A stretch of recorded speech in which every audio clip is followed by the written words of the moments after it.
राजा उदयन तथागत बुद्ध के समय कौशाम्बी का राजा था, जिसका जन्म बौद्ध भिक्षु की कुटिया में हुआ था।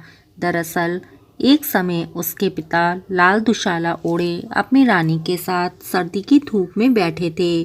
तभी एक हार्थलिंग नामक विशाल पक्षी वहां आया, जो लाल दुशाले को मांस समझते हुए रानी को पंजे में जकड़कर दूर जंगल में वट वृक्ष पर ले गया।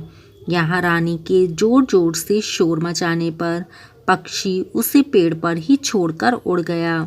उसी जंगल में राजा से बौद्ध भिक्षु बने अलकप एकांत कुटिया में रहते थे, जो उसी समय वृक्ष के पास से निकले तो उन्होंने रानी की आवाज़ सुनी। उन्होंने उसे पेड़ से नीचे उतारा। उस समय गर्भवती होने पर रानी को प्रसव पीड़ा भी शुरू हो गई, जिसे देख भिक्षु उसे अपनी कुटिया में ले गए। यहाँ पर रानी ने एक पुत्र को जन्म दिया। पहाड़ों से घिरी कुटिया में वर्षा ऋतु में जन्म होने के कारण बालक का नाम उदयन रखा गया।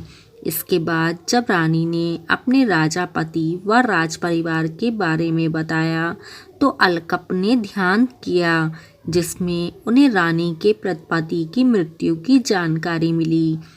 रानी को बताने पर वह विलाप करने लगी और बेटी की सुरक्षा के लिए वही कुटिया बनाकर रहने लगी।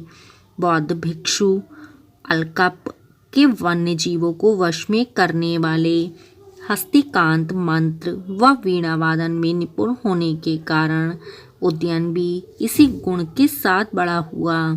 एक दिन भिक्षु अलकप ने उदयन से पूछा कि वह तपस्वी बनना चाहता है या राजा।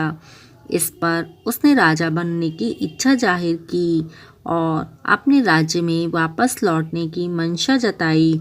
भिक्षु से आज्ञा पाकर उसने निशानी के लिए माँ का दुशाला व पिता की अंगूठी साथ ले ली और हस्तिकांत मंत्र से सैकड़ों हाथियों को बुलाकर अपने साथ कौशाम्बी ले गया।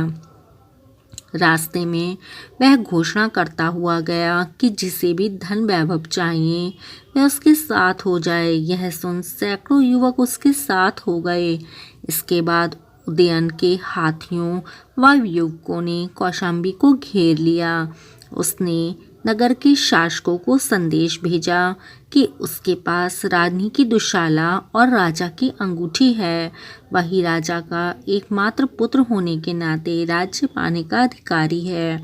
यह सुनकर किसी ने विरोध करने का साहस नहीं किया और कौशाम्बी नगर के द्वार उसके लिए खुल गए।